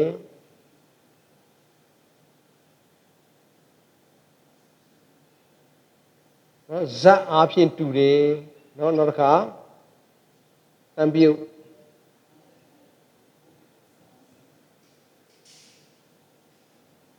ရှင်ဘောရှင်ဘက်ချင်းအားဖြင့်လည်းတူတယ်ရှင်ဘောရှင်ဘက်အားဖြင့်လည်းတူတယ်နောက်တစ်ခါသင်္ခါရိကနော်သင်္ခါရနော်အာထုတ်ခြင်းနော်အာထုတ်ခြင်းအားဖြင့်လည်းကျွန်တော်တို့တူတယ်နော်နောက်တစ်ခါနော်နံပါတ်5အာရမဏအာယုံပေါ့နော်ကျွန်တော်ပြင်မှာနော်အာယုံအားဖြင့်လည်းတူတယ်ဆိုတော့ကျွန်တော်တို့တူမြဲတရား၃ပါးပဋိသန္ဓေဘဝင်သုတိတို့ရဲ့တူမြဲတရား၃ပါးရဲ့တူခြင်း၅ပါးဒါကိုပြန်ပြောမယ်ဆိုရင်ဘုံအားဖြင့်လည်းတူတယ်ဇတ်အားဖြင့်လည်းတူတယ်ရှင်မောရှင်မဲ့တံပြုတ်တာအားဖြင့်လည်းတူတယ်နော်သင်္ခါရနော်တိုက်တွန်းနှိုးဆော်ခြင်းနော်သင်္ခါရအားဖြင့်လည်းတူတယ်နောက်တစ်ခါအာရမဏအာယုံအားဖြင့်လည်းတူတယ်ဟုတ်ပြီနော်ဒါကိုကျွန်တော်တို့သွားကြရအောင်အဲ့တော့ဒီနေရာမှာဘူမိအားဖြင့်နော်ဘုံအားဖြင့်တူတယ်နော်ဘုံအားဖြင့်တူတယ်ဆိုပဋိသန္ဓေစိတ်ကကာမပဋိသန္ဓေဖြစ်ရင်ဘဝင်သုတိစိတ်တို့ကလည်းကာမဘဝင်သုတိစိတ်တို့သာဖြစ်တယ်ဆိုတော့ကျွန်တော်ဒီမှာဘုံနေပေါ့เนาะကျွန်တော်ဒီမှာခဏဖြတ်လိုက်တယ်ဒီမှာဆိုရင်အရူပ၄ဘုံဒီမှာဆိုရင်ရူပ15ဘုံနဲ့အတ္တညတတဘုံပြီးရင်ဒီမှာလူဘုံတဘုံနဲ့နတ်ပြည်6ထပ်ဟုတ်ပြီနောက်တစ်ခါပယ်၄ဘုံကဟလာပေကငရဲတိရစ္ဆာန်ပြိတ္တာအတုရကေအဲ့တော့အပယ်၄ဘုံဟုတ်ပြီနော်အပယ်၄ဘုံငရဲတိရစ္ဆာန်ပြိတ္တာအတုရကေနော်ဒီလိုမျိုးကျွန်တော်တို့32ဘုံရှိကြတယ်အဲ့တော့32ဘုံရှိကြတဲ့နေရာမှာနော်ပဋိသန္ဓေအားဖြင့်ကာမပဋိသန္ဓေဖြစ်ရင်ဘဝင်သုတိစိတ်ကလည်းကာမနော်ဒီ32ဘုံကိုပဋိသန္ဓေအားဖြင့်ကျွန်တော်၄မျိုးခွဲထားတယ်အပေပဋိသန္ဓေကာမတုဂရိပဋိသန္ဓေရူပပဋိသန္ဓေအရူပပဋိသန္ဓေဟုတ်ပြီတော့ဒါကိုကျွန်တော်က3မျိုးခွဲလိုက်တဲ့အချိန်မှာဒါကိုထပ်ပြီးတော့ဘာလို့ခွဲလိုက်လဲဆိုရင်ကာမရဲ့ရူပရဲ့အရူပရဲ့ဆိုတော့ကျွန်တော်တို့အကြမ်းမြင်3အုပ်စုခွဲလိုက်မယ်ပဋိသန္ဓေဟာကာမပဋိသန္ဓေဖြစ်ရင်ကာမပဋိသန္ဓေဖြစ်ရင်စုဘဝင်စိတ်ကလည်းဘာဖြစ်မလဲကာမဘဝင်ဖြစ်မယ်ဟုတ်ပြီနော်နောက်တစ်ခါသုတိကောဘာသုတိဖြစ်မလဲကာမသုတိဖြစ်မယ်ဟုတ်ပြီနော်အဲ့တော့ဒီနေရာမှာလူဖြစ်မွေးလာတယ်ဆိုပါတော့လူပဋိသန္ဓေနဲ့နေတယ်လူပဋိသန္ဓေနဲ့နေလာတယ်တေရင်ရောသူဘာသုတိနဲ့တည်မလဲလူသုတိနဲ့ပဲတည်ပါမယ်ဟုတ်ပြီနော်သုတိစိတ်နဲ့တည်မယ်ဒီလူအိပ်ပျော်နေတဲ့မိမျောနေတဲ့အချိန်မှာလဲဘာဘဝင်နဲ့နေမလဲလူရဲ့ဘဝင်နဲ့ပဲနေမယ်ဒါကိုကျွန်တော်တို့ဗာလဲကာမနော်ကာမတုဂရိရဲ့လူအနေနဲ့ဖြစ်တယ်ဆိုရင်ပဋိသန္ဓေကလူပဋိသန္ဓေနဲ့နေလာတယ်ဆိုရင်ပဝတိကာလမှာဘဝင်ကလည်းလူပဝတိနဲ့ပဲနေမယ်လူတယောက်ရဲ့သုတိခြင်းနဲ့ပဲသုတိမယ်ဟုတ်ပြီနော်ဒါကိုကျွန်တော်တို့ဗာလဲဘုံအားဖြင့်တူတယ်ဟုတ်ပြီနော်အဲ့တော့ဘုံအားဖြင့်တူတယ်ဟုတ်ပြီနော်နောက်တစ်ခါဇတ်အားဖြင့်တူတယ်ဇတ်အားဖြင့်တူတယ်ဆိုတဲ့နေရာမှာကျွန်တော်တို့စိတ်ပိုင်းမှာလဲဟလာစပြီးသင်ခဲ့ပါတယ်ဟလာအကြောင်းရဲ့ကျိုးရဲ့ကရိယာရဲ့ဟလာဒီလိုရှိတဲ့နေရာမှာဟလာအကြောင်းအောက်မှာပါရှိပြီမလဲအကုသိုလ်ဇတ်ကုသိုလ်ဇတ်ဝိပါကနော်ဝိပဇတ်နော်ဝိပါကဝိပဇတ်နောက်တစ်ခါကရိယာဇတ်ဟုတ်နော်ဒီတစ်ခုကိုအပြာကတအဲ့တော့အကျိုးအောင်မှာဆိုရင်ဝိဘက်အပြာကတကရိယာအောင်မှာဆိုရင်ကရိယာအပြာကတဆိုပြီးတော့ကျွန်တော်တို့ဒီတိုင်း သွားခဲ့ပါတယ်ဒီတိုင်းသွားတဲ့နေရာမှာကျွန်တော်ပရိသတ်နေစိတ်19ပါးပရိသတ်နေစိတ်19ပါးဒီနေရာမှာဥပက္ခအကုသလဥပက္ခတပိရဏတပါးမဟာကုသိုလ်ကနေပြီးတော့ကျွန်တော်နှမျိုးထုတ်လုပ်လိုက်တယ်ဥပက္ခတပိရဏတပါးမဟာဝိပဿိ10ပါးပြီးရင်ရူပဝိပဿိ5ပါးပြီးရင်အရူပဝိပဿိ4ပါးဟုတ်ပြီနော်အဲ့တော့ဒီလိုရှိတဲ့နေရာမှာပရိသန္တိမှာဖြစ်တဲ့စိတ်19ပါးတွေကတပါးသည်ဟလာဝိပဿနာဖြစ်တဲ့ဆိုရင်တဲ့ဟလာဘဝင်မှာဖြစ်တဲ့ဇက်ကလည်းဘာဇက်ဖြစ်မလဲဝိပါကဝိပဿနာနောက်တစ်ခါသုတိမှာဖြစ်တဲ့ဇက်ကရောဘာဖြစ်မလဲဝိပါကဇက်နောက်ဝိပါကအပြကတာဆိုတဲ့ဒီဝိပဿနာထဲကပဲဖြစ်မှာပဲတဲ့ဟုတ်ပြီနော်အဲ့တော့သူတို့ဒီဘယ်ထဲကမဖြစ်ဘူးလဲဆိုရင်အကုသိုလ်ဇက်ထဲကမဖြစ်ဘူးကုသိုလ်ဇက်ထဲကမဖြစ်ဘူးကရိယာဇက်ထဲကမဖြစ်ဘူးဘယ်ထဲကပဲဖြစ်ရမလဲဝိပဿနာနော်ဝိပဿနာထဲကပဲဖြစ်ရပါမယ်ဒါကိုကျွန်တော်တို့ဘာလို့ဆိုလို့ချင်းဘာကိုပြောလဲဆိုရင်ဇက်ချင်းလဲတူတယ်ဟုတ်ပြီနော်အဲ့တော့နံပါတ်1ဇက်အားဖြင့်လဲတူပါတယ်တဲ့နောက်တစ်ခါတံပြုတ်ဓမ္မအားဖြင့်တူတယ်နော်တံပြုတ်ဓမ္မအားဖြင့်တူတယ်ဆိုပရိသန္တိစိတ်ကမဟာဝိပညာဏတံပြုတ်စိတ်ဖြစ်မယ်ဟုတ်ပြီနော်အဲ့တော့ဒီနေရာမှာမဟာဝိပညာဏတံပြုတ်စိတ်ဟုတ်ပြီနော်အဲ့တော့ဒီနေရာမှာမဟာဝိပညာဏတံပြုတ်စိတ်ဆိုမဟာဝိပကိုကျွန်တော်ကခွဲလိုက်ရင်ဉာဏ်ရှင်တဲ့စိတ်က4ပါးဉာဏ်မရှင်တဲ့စိတ်က4ပါးဟုတ်ပြီနော်အဲ့တော့နော်မဟာဝိပညာဏတံပြုတ်ဖြစ်၍စေတသိက်33ပါးရှင်လျင်ဆိုတော့အဲ့မှာဟောဒီဉာဏ်ရှင်တဲ့စိတ်တွေပေါ့နော်ဉာဏ်ရှင်တဲ့စိတ်တွေဉာဏ်ရှင်တဲ့စိတ်ထဲမှာမှသောမနတက2ပါးရှိမယ်ဥပိ္ပခာက2ပါးရှိမယ်ဟုတ်ပြီနော်ဒီ2ပါးထဲမှာမှဟောဒီစိတ်ကလေးကဟလာရှင်မဲ့စေတသိက်ပေါင်း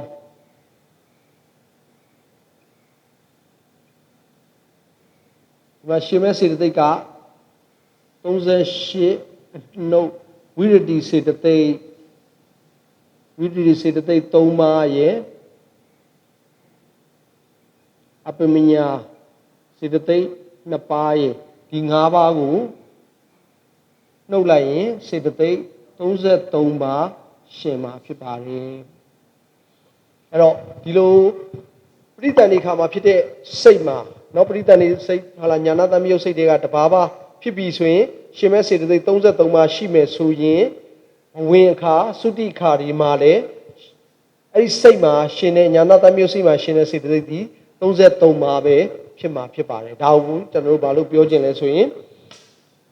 တံပယုတ်အားဖြင့်တံပယုတ်တဓမ္မအားဖြင့်တူတယ်ဆိုတာကိုကျွန်တော်တို့သိရမှာဖြစ်ပါတယ်ဟုတ်ပြီနောက်တစ်ခါကျွန်တော်တို့သင်္ခါရအားဖြင့်တူတယ်နော်သင်္ခါရအားဖြင့်တူတယ်ဆိုတဲ့နေရာမှာကျွန်တော်ဒီနေရာမှာထပ်ပြီးခွဲလိုက်မယ်ဒါလေးကိုခွဲလိုက်မယ်ဆိုရင်ဒီမှာအသင်္ခါရိကတံပယုတ်ရဲ့တသင်္ခါရိကတံပယုတ်ရဲ့ဆိုပြီးတော့2မျိုးထပ်ပြီးတော့ခွဲမယ်အဲ့တော့နံပါတ်4ရပါလေသင်္ခါရအားဖြင့်တူမယ်သင်္ခါရအားဖြင့်တူတယ်ဆိုတဲ့နေရာမှာဒီစိတ်ကလေးကိုထပ်ခွဲလိုက်ရင်အသင်္ခါရိကရဲ့တသင်္ခါရိကရဲ့2မျိုးရမှာဖြစ်တယ်အဲ့2မျိုးရမယ့်နေရာမှာကျွန်တော်တို့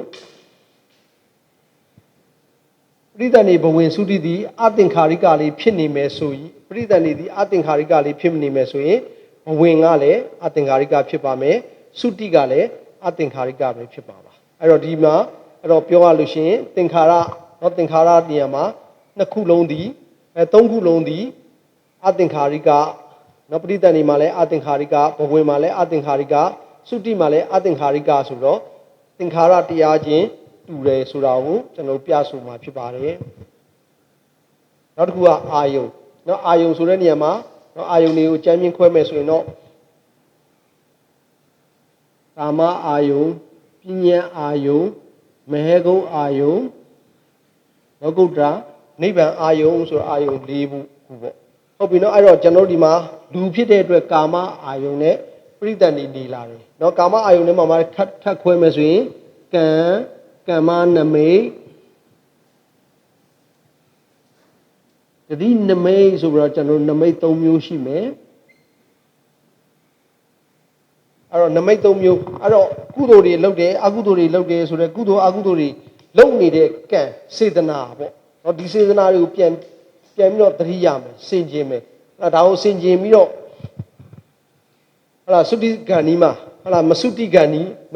အတိတ်ဘဝကမသုတိမီချိန်လေးမှာသုတိစိတ်မကြခင်လေးမှာဟလာမကြခင်လေးမှာသူဒီမှာအာယုံပြုမယ်အာယုံပြုနေဆိုလုတ်ခဲ့တဲ့ကုသိုလ်ကံတွေရှိမယ်အကုသိုလ်ကံတွေရှိမယ်ဟုတ်ပြီနော်အဲ့တော့အကုသိုလ်ကံကုသိုလ်ကံဆိုတဲ့စေတနာတွေကိုပြန်ပြီးသတိရနေတယ်ဆိုရင်ကံနမိတ်ဟုတ်ပြီနော်အခုတို့ကျွန်တော်တို့ဘိဓမ္မာတွေသင်နေတယ်ပုံရိပ်တွေနော်ဖျားတဲတယ်ကျောင်းဆောက်တယ်ဒါနသီလဘာဝနာကောင်းမှုကုသိုလ်တွေလုပ်နေတယ်ဆိုရင်အဲ့ဒီပုံရိပ်တွေနော်ပုံရိပ်တွေဒီကမ္မနမိတ်ဟုတ်ပြီနော်ဒီနမိတ်လည်းထင်ရင်ထင်မယ်ခုနပြောတဲ့အကုသိုလ်ကုသိုလ်ကံဆိုတဲ့စေတနာတွေ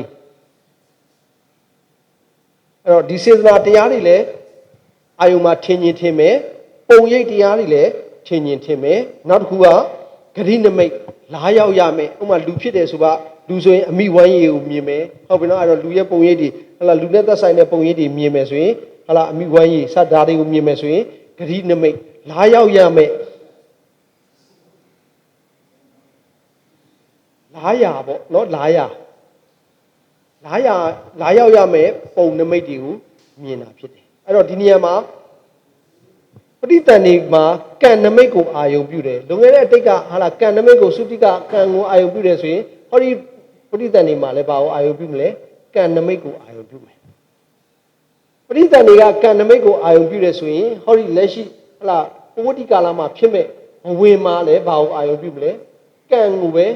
ကံအာယုံကိုပဲအာယုံပြုမယ်ဟုတ်ပြီနော်အဲ့တော့နောက်တစ်ခါသုတိစိတ်ကြရင်ရောဘာကိုပဲအာယုံပြုမလဲကံစေတနာဆိုတဲ့ကံကိုအာယုံပြုမယ်ဟုတ်ပြီနော်တကယ်လို့သုတိစိတ်မကြခင်မှာဒီဘက်မှာပုံရိပ်တွေပေါ့ဟုတ်ပြီနော်ပုံရိပ်တွေကိုအာယုံပြုခဲ့မယ်ဆိုရင်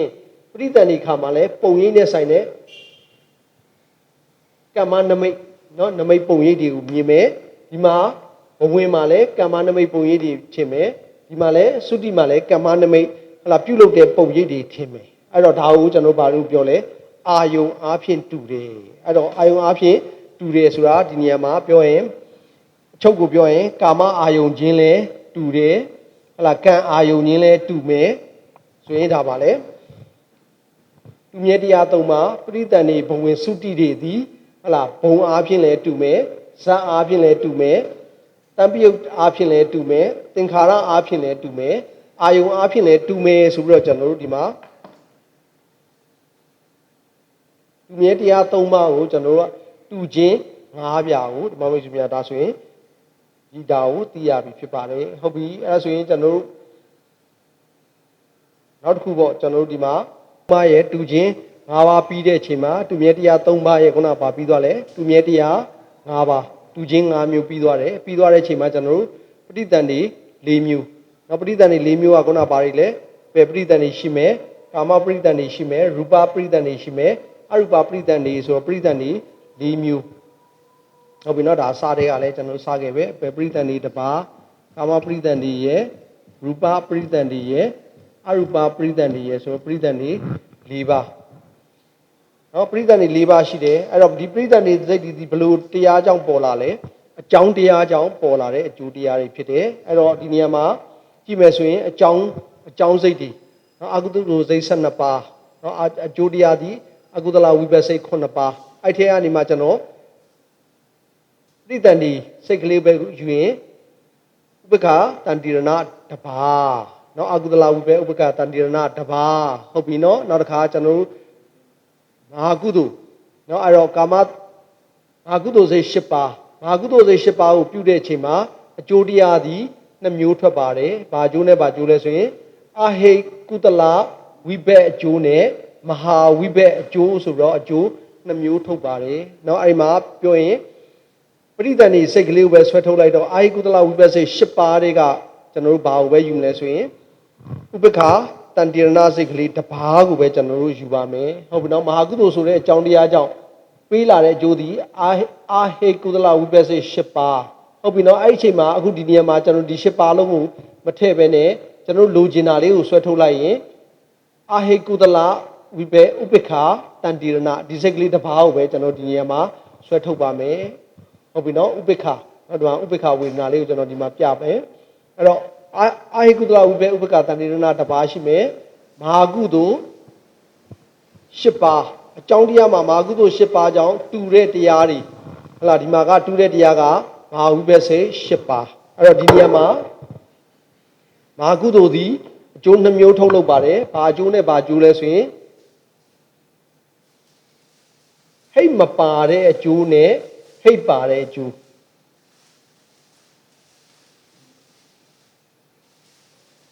အဲ့တော့မဟာကုသိုလ်သည်အကျိုးနှမျိုးထုတ်လုပ်တယ်ဟိတ်မပါတဲ့အကျိုးနဲ့ဟိတ်ပါတဲ့အကျိုးအဲ့ထဲမှာအာဟိကုသလဥပိ္ပခာတန်တိရဏဆိုတဲ့စိတ်ကလေးရဲ့မဟာဝိပဿနာစိတ်၈ပါးမဟာဝိပဿနာစိတ်၈ပါးကိုကျွန်တော်နှမျိုးခွဲလိုက်တယ်ဉာဏ်ပါတာနဲ့ဉာဏ်မပါတာဟုတ်ပြီနော်ဒီစက်ကလေးကကျွန်တော်ပါလေဉာဏ်ပါတာနော်ဉာဏတံပိယဒီမှာကဉာဏ်မပါတာအဲ့တော့ဉာဏ်ပါတာနဲ့ဉာဏ်မပါတာနဲ့ခွဲလိုက်မယ်ဆိုရင်ဉာဏ်ပါတာနဲ့ဉာဏ်မပါတာပေါ့နော်ဉာဏ်မပါတာအဲ့တော့ဒီမှာပေါင်းလိုက်မယ်ဆိုရင်ကျွန်တော်တို့ဒါကိုကျွန်တော်ဘာလို့ပြောမလဲကာမပရိသတ်နေ9ပါဟုတ်ပြီနော်ပြန်ပြောမယ်အဲမဟာကုသိုလ်ဟလာတုဂရိဘုံကိုရောက်စေတဲ့ဟလာတုဂရိဘုံ9ဘုံကိုရောက်စေတဲ့ပရိသတ်နေ9ပါပြီးရင်အကုသိုလ်ပယ်4ဘုံကိုရောက်စေတဲ့ပရိသတ်နေတစ်ပါးဆိုတော့ကျွန်တော်တို့ဒီမှာကာမပရိသတ်နေ10ပါဖြစ်သွားမယ်ကာမပရိသတ်နေ10ပါဟုတ်ပြီနော်ဒါကိုပြန်ပြောမယ်ဆိုရင်အကုသလဝိပေဥပက္ခတဏိရဏတပါအာဟိကုသလဝိပေဥပက္ခတဏိရဏတပါမဟာဝိပေ10ပါပြောရင်ကာမပရိသတ်နေ10ပါဟုတ်ပြီအဲ့တော့ရူပနော်ရူပအနေနဲ့ပြောမယ်ဆိုရင်ရူပပရိသတ်တွေက5ပါရူပပရိသတ်တွေက5ပါဟုတ်ပြီတော့ဒါကနံတရားကိုပြောတဲ့အတွက်နံတရားကိုပြောတဲ့အတွက်ကျွန်တော်ဒီနေရာမှာဘယ်သူ့ကိုခြံခဲ့လဲရုပ်ပရိသတ်တွေနော်ရုပ်ပရိသတ်တွေတပါးကိုကျွန်တော်တို့မပြောဘူးပြီးရင်ကျွန်တော်တို့အရူပပရိသတ်တွေဒီပါဟုတ်ပြီနော်အဲ့တော့ပရိသတ်တွေစိတ်19ပါရုပ်ပရိသတ်နေနဲ့ဆိုရင်ပရိသတ်တွေ20ဟုတ်ပြီနော်ကျွန်တော်တို့ဒီနေရာမှာဒါကိုကျွန်တော်တို့ခွဲတော့မယ်ဆိုရင်ပရိသတ်တွေ4မျိုးနော်ပရိသတ်တွေ4မျိုးမှာအကုသလဝိပေဥပ္ပခာတန်တိရဏကြောင့်ပဲရောက်လေအပယ်၄ဘုံကိုရောက်စေတယ်နောက်တစ်ခါကာမပရိသတ်နေ9ပါးကြောင့်ပဲရောက်စေလေသူဂရိ9ဘုံကိုရောက်စေမယ်ဟုတ်ပြီနော်အဲ့တော့ရူပကုသိုလ်5ပါးကြောင့်ပါပဲရောက်စေမလဲရူပ15ဘုံနဲ့ယုတ်ပရိသတ်နေကြောင့်အတ္တညတတဘုံနော်ရူပ16ဘုံကိုရောက်စေမယ်အရူပပရိသတ်နေ4ပါးနော်အရူပပရိသတ်နေ4ပါးအကြောင်းပဲရောက်စေမလဲအရူပဘုံနော်အရူပဘုံကိုရောက်စေမယ်ဟုတ်ပြီနော်ဒါဆိုရင်ပရိသတ်နေ19ပါးအဲ့တော့ကျွန်တော်ဒီနေရာမှာဒုက္ခရိဟလာသူဂရိဒါလေးကိုကျွန်တော်ထည့်လိုက်မယ်ဆိုရင်ကျွန်တော်တို့ဒီမှာပယ်4ဘုံနော်ပယ်4ဘုံကိုရောက်စေတယ်ဆိုရင်ဒါသိကြတယ်ဒါကဘယ်ကိုရောက်သွားမလဲဒုက္ခတိ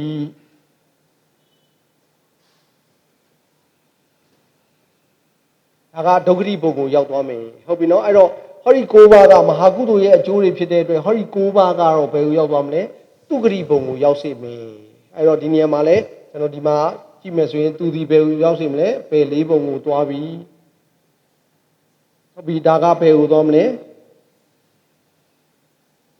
ကာမသူဂရိ9ဘုံကိုရောက်စေပြီဒီမှာကရူပပြမ16ဘုံကိုရောက်စေပြီအရူပ4ဘုံကဘယ်ကိုရောက်မလဲအရူပ4ပါဟုတ်ပြီနော်ဒါကိုကျွန်တော်ဒီမှာ projector မှာကြည့်မယ်ဆိုရင်ကျင်း4မျိုးနော်အပယ်ပရိသတ်တွေရဲ့ကာမတုဂရိပရိသတ်တွေရဲ့ရူပပရိသတ်တွေရဲ့အရူပပရိသတ်တွေရဲ့ဆိုပရိသတ်တွေ4မျိုးနော်အဲ့တော့ပြောရင်ပယ်ပရိသတ်တွေရဲ့ကာမတုဂရိပရိသတ်တွေရဲ့ရူပပရိသတ်တွေရဲ့အရူပပရိသတ်တွေရဲ့ဆိုတော့4မျိုးဟုတ်ပြီအဲ့ဒါကိုရပြီဆိုရင်ကျွန်တော်တို့ဒီမှာဒါကိုထပ်ပြီးကျွန်တော်ချဲ့ပါတော့မယ်ဒီပရိသတ်တွေ4မျိုးပရိသတ်တွေ4မျိုးကိုကျွန်တော်တို့ပြောလိုက်တဲ့အချိန်မှာပရိသတ်တွေ 20ပရိသတ်တွေ20ခုနကပြောတော့ကဒီမှာအပယ်ပရိသတ်တွေရဲ့ကာမတုဂရိပရိသတ်တွေရဲ့ရူပပရိသတ်တွေရဲ့အရူပပရိသတ်တွေရဲ့ဒီလို၄မျိုးဒါကိုအကျယ်ချက်လိုက်တဲ့အခါကျတော့အပယ်ပရိသတ်တွေသည်အဟိကုသလဥပက္ခတန္တိရဏတပါဟုတ်ပြီနော်အဲ့တော့နောက်တစ်ခါကာမတုဂရိပရိသတ်တွေက9ပါးကာမတုဂရိပရိသတ်တွေကဘယ်လောက်လဲ9ပါးနော်9ပါးကဘာတွေလဲအဟိကုသလဝိဘက်ဥပက္ခတန္တိရဏတပါးရဲ့မဟာဝိဘက်စိတ်10ပါးဟုတ်ပြီနော်ဒီမှာကျွန်တော်ရေးထားတယ်အဟိကုသလဥပက္ခတန္တိရဏတပါးမဟာဝိဘက်စိတ်10ပါးဟုတ်ပြီနော်ဒါကျွန်တော်ဒီနေရာမှာလည်းရေးထားတော့အဟိကုသလဝိပကဥပကတန္တိရဏတပါးနဲ့မဟာဝိဘက်၄ပါးဟုတ်ပြီနော်အဲ့တော့ဒီနေရာမှာကျွန်တော်တို့9ပါးရမယ်နောက်တစ်ခါရူပပရိသတ်နေ6ပါးနော်ရူပပရိသတ်နေ6ပါးကိုခွဲလိုက်ရင်ပထမဇန်ကုသိုလ်ကြောင့်ပထမဇန်ဘုံသားရူပပြမာကြီးတွေပထမဇန်3ပုံသားတွေဖြစ်မယ်နောက်တစ်ခါဒုတိယဇန်နဲ့တတိယဇန်နဲ့တတိယဇန်ဝိဘက်စိတ်သည်ဒုတိယဇန်3ပုံကိုဝင်သွားမယ်နောက်တစ်ခါစတုထဇန်ဝိဘက်စိတ်သည်စတုထဇန်3ပုံကိုဝင်သွားမယ်ဟုတ်ပြီနောက်တစ်ခါပြစ္ဆမဇန်နော်ပြစ္ဆမဇန်စိတ်သည်ပြစ္ဆမဇန်ဝိဘက်သည်စတုထဇန်9ပုံကိုဝင်သွားမှာဖြစ်တယ်အဲ့တော့နောက်တစ်ခါကျွန်တော်တို့အတ္တညတဘုံသားတွေရုပ်ပရိသတ်တွေသည်ရုပ်တစ်ပါးကိုဝင်သွားမှာဖြစ်တဲ့အတွက်ပြောရင်ရူပဗြဟ္မဘုံ16ဘုံသားကိုရောက်စေတဲ့ပရိသတ်တွေက6ပါးဟုတ်လားနာအနေနဲ့ဆိုရင်ရူပပရိသတ်တွေစိတ်5ပါးရုပ်ပရိသတ်တွေက1ပါးဆိုတော့ဒီမှာရူပ16ဘုံကိုရောက်စေတဲ့ပရိသတ်တွေသည်6ပါးဖြစ်မယ်နောက်တစ်ခါအရူပဘုံသားတွေနော်အရူပဘုံသားအရူပပရိသတ်တွေ4ပါးနော်အဲ့တော့အရူပ4ဘုံကိုရောက်စေမယ်ဟုတ်ပြီနော်ဒါကိုကျွန်တော်တို့ကပရိသတ်တွေအကျယ်20ကိုပြောပါဆိုရင်ပရိသတ်တွေအကျယ်20သည်နံပရိသတ်နေ19ပါးနဲ့ယုတ်ပရိသတ်နေတပါး10ပါးတပါးဆိုတော့ပရိသတ်နေပေါင်း20ဟုတ်ပြီနော်ဒါစတွေကလည်းကျွန်တော်တို့ရှင်းထားပြီးသားဖြစ်တဲ့အတွက်ဒါလေးကိုဆက်ပြီးတော့ကျွန်တော်တို့နည်းနည်းလေးထပ်တိုးလိုက်မယ်ထပ်တိုးလိုက်တဲ့အခါမှာကျွန်တော်ဘုံနေနဲ့သွားတော့မယ်ဘုံနေနဲ့သွားတော့မယ်ဆိုရင်အပယ်ပရိသတ်နေတပါးသည်အပယ်ပရိသတ်နေတပါးသည်အပယ်၄ဘုံကိုသွားမယ်ဆိုတော့ဘာတွေလဲငရဲသားတွေငရဲကြီး8ထပ်သိန်းစောငရဲကာလာတုတ်ငရဲတိန်စုံငရဲကာလာတုတ်ငရဲတန်ဃာတငရဲရောရူဝမဟာရောရူဝတပနမဟာတပနဝိဇိငရဲကြီး8ထပ်ပြီးရင်တိရိစ္ဆန်ပြိတ္တာအတုရကေဆိုတဲ့အပယ်၄ဘုံသွားမယ်နောက်တစ်ခါကာမတုဂရိပရိသတ်နေ9ပါးကြောင့်ပဲသွားမလဲလူဘုံရဲ့စာတုမာရိတာဝရိနာယာမတုတိတာနေမနရိပရနေမိတဝတ္တဝရီဆိုတဲ့နတ်ပြည်6ထပ်ကိုသွားမယ်ဟုတ်ပြီနောက်တစ်ခါရူပပရိသတ်နေ5ပါးရူပပရိသတ်နေ5ပါးပထမဇန်ဝိဘက်သည်ဗြဟ္မပါရိသစ္စာဗြဟ္မပရောဟိတာမဟာဗြဟ္မာဆိုပြီးတော့ပထမဇန်3ပုံကျိုးပေးမယ်နောက်တစ်ခါဒုတိယဇန်ဝိဘက်ဟလာရူပဇန်ဝိဘက်ထဲကဒါစိတ်ပိုင်းမှာလည်းသင်ခဲ့ပြီးသားဖြစ်တဲ့အတွက်ကျွန်တော်ဒီနေ့မှာချုပ်ပြီးသွားလိုက်မယ်ရူပဒုတိယဇန်ဝိဘက်ရဲ့ရူပတတိယဇန်ဝိဘက်2ပါးသည်ဒုတိယဇန်3ပုံဖြစ်တဲ့ဗြဟ္မပရိဒာဘာဘုံအပနာဘာဘုံအဘဒရာဘုံဆိုတဲ့ဒုတိယဇန်3ပုံကိုသွားပါမယ်နောက်တစ်ခါကျွန်တော်တို့စတုတ္ထဇန်နော်ရူပစတုတ္ထဇန်ဝိဘက်စိတ်သည်ဘုံအနေနဲ့တတိယဇန်3ပုံကိုသွားမယ်ဘာတွေသွားမလဲဆိုရင်ပရိတနော်ရေးချလေးနေရာမှာသူ့လေးထဲမှာပရိတာသူဘာအပမာနသူဘာဟုတ်ပြီပြီးရင်သူဘာကိဏာဆိုတော့ရူပဇန်စတုတ္ထဇန်ဝိဘက်စိတ်သည်ရူပတတိယဇန်3ပုံအကျိုးကိုပေးပါမယ်နောက်တစ်ခါကြံနေတဲ့ရူပပြင်စမဇန်ဝိဘက်စိတ်သည်စတုတ္ထဇန်9ပုံကိုပေးမယ်ဘာတွေလဲဝေဟဘုံရဲ့နောက်တစ်ခါယုတ်ပရိသတ်တွေကဟလာအတ္တညတနော်အတ္တညတကဒါယုတ်ပရိသတ်တွေတပါးတိသက်နော်အဲ့တော့ပြီးရင်သုဒ္ဓဝါဒ5ပုံကအဝိဟာအတ္တပါတုဒ္ဒတာတုဒ္ဒတိအကနိဋ္ဌာဆိုတော့သုဒ္ဓဝါဒ5ပုံအကျိုးကိုပေးမယ်နောက်တစ်ခါဒီမှာကြံနေတဲ့အရူပဝိပဿစိတ်၄ပါးနော်အရူပဝိပဿစိတ်၄ပါးသည်အရူပ၄ပုံဖြစ်တဲ့အကာတာနိစာယရဏဝိညာနိစာယရဏအာကိဉ္စညာယရဏနဲ့နေဝတင်ညာနာတင်ညာယရဏဆိုတဲ့အရူပ၄ပုံကိုပြိတ္တန်နေကျိုးပေးမှာပဲဖြစ်ပါတယ်ဟုတ်ပြီနော်ဒါဆိုရင်ကျွန်တော်တို့ဖြစ်ရဘုံအဲ့တော့နောက်တစ်ခါနောက်တစ်ခွက်မှာကြည့်မယ်ဆိုရင်ပုဂ္ဂိုလ် တော့ပုဂ္ဂိုလ်ကြည့်မယ်ဆိုရင်ပုဂ္ဂိုလ်ကြည့်တော့မမေစုများရှင်းပါတယ်ဟုတ်ပြီနော်အဲ့တော့ပယ်လေးပုံသားတွေနော်ပယ်လေးပုံသားတွေဒီခုနဒီမှာရေးပြထားတယ်ပယ်လေးပုံသားတွေရဲ့ဟုတ်လားကျေးဇူးဒီဘယ်လိုသွားမလဲဒုက္ခတိပုံသားတွေဖြစ်မယ်ဟုတ်ပြီနော်ပယ်လေးပုံသားတွေဒီဒုက္ခတိပုံသားတွေဖြစ်မယ်နောက်တစ်ခါကျွန်တော်တို့ကာမပရိသတ်တွေ9ပါးဟုတ်ပြီကာမပရိသတ်တွေ9ပါးအဲ့တော့ကာမပရိသတ်တွေ9ပါးဟောဒီကာမသူ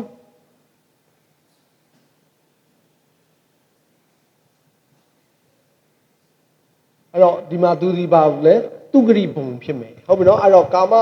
7ဘုံရှိတဲ့နေရာမှာပယ်လေးဘုံဒီကာမဒုက္ခတိဘုံဖြစ်မယ်လူဘုံနဲ့ဗြဟ္မပြည်လူဘုံနဲ့နတ်ပြည်6ပဋ္ဌတ်ဒီကာမသူဂရိ9ဘုံဖြစ်မယ်ဟုတ်ပြီနော်အဲ့တော့ရူပအရူပတွေကရောဘာပဲဖြစ်မလဲသူဂရိပဲဖြစ်မှာပေါ့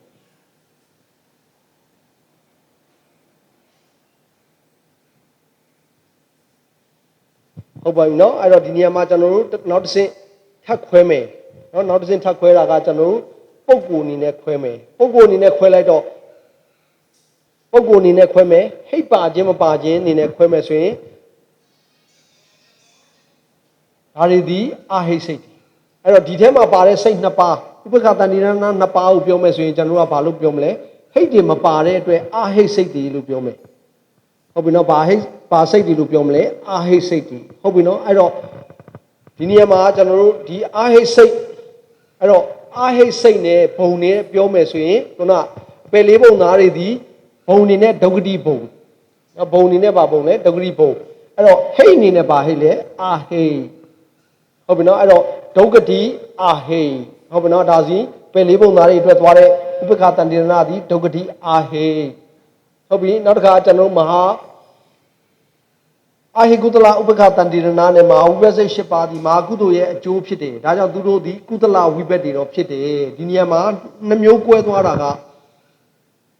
ဉာဏ်ပါတဲ့စိတ်ရဲ့ဉာဏ်မပါတဲ့စိတ်မဟာဝိပဿနာ8ပါးကတဟိတ်စိတ်တော့ဟိတ်ပါတဲ့စိတ်တွေဟုတ်ပြီနော်သူတို့ဒီပါလဲဟိတ်ပါတဲ့စိတ်တွေအာဟိကုသလဝိပဿကတော့ဘာမပါတဲ့စိတ်လဲဟိတ်မပါတဲ့စိတ်ဟုတ်ပြီဒါဆိုရင်ကျွန်တော်ကာမတုဂရိ9ပုံမှာခွဲလိုက်တော့ဗာနဲ့ထွက်သွားမလဲအာဟိတ်သူဂရိပုံနာဟုတ်ပြီနော်အဲ့တော့သူဂရိတော့သူဂရိပဲဘာသူဂရိလဲဟိတ်မပါတဲ့သူဂရိဟုတ်လားဟိတ်မပါတဲ့သူဂရိနဲ့ဟိတ်ပါတဲ့သူဂရိအဲ့တော့သူဂရိအာဟိတ်ဟုတ်ပြီနော်သူဂရိအာဟိတ်ဟုတ်ပြီနော်အဲ့တော့သူဂရိအာဟိတ်ဆိုရင်ဘာထွက်သွားမလဲဥပက္ခတန္တိရဏတိသူဂရိအာဟိတ်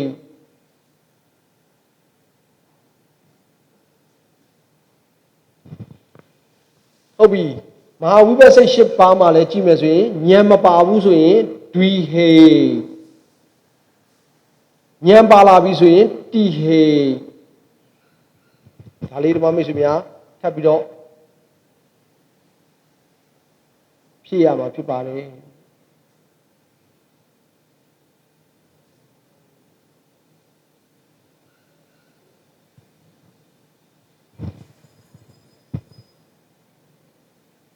အဲ့တော့ကာမမှာပဲကျွန်တော်တို့ကွဲနေတာကြည့်ရရင်ပယ်လေးပုံသားတွေဒီဒုက္ခတိအာဟိဟုတ်ပြီနော်သူဂတိ9ပုံမှာဆိုရင်ဘာတွေရှိမလဲ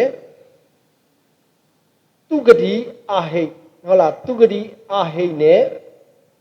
သူဂတိဒွိဟိသူဂတိတိဟိဟုတ်ပြီနော်အဲ့တော့ဒီနေရာမှာ၄မျိုးတွေ့ရမယ်ပရိသတ်တွေကိုပြောမယ်ဆိုရင်ကျွန်တော်တို့ဟောတဲ့ဒီထက်မှာဟောတဲ့တရားဒီပယ်ပရိသတ်တွေတပါပြီးရင်ကာမတုဂရိပရိသတ်တွေ9ပါးပြီးရင်ရူပပရိသတ်တွေ5ပါးနဲ့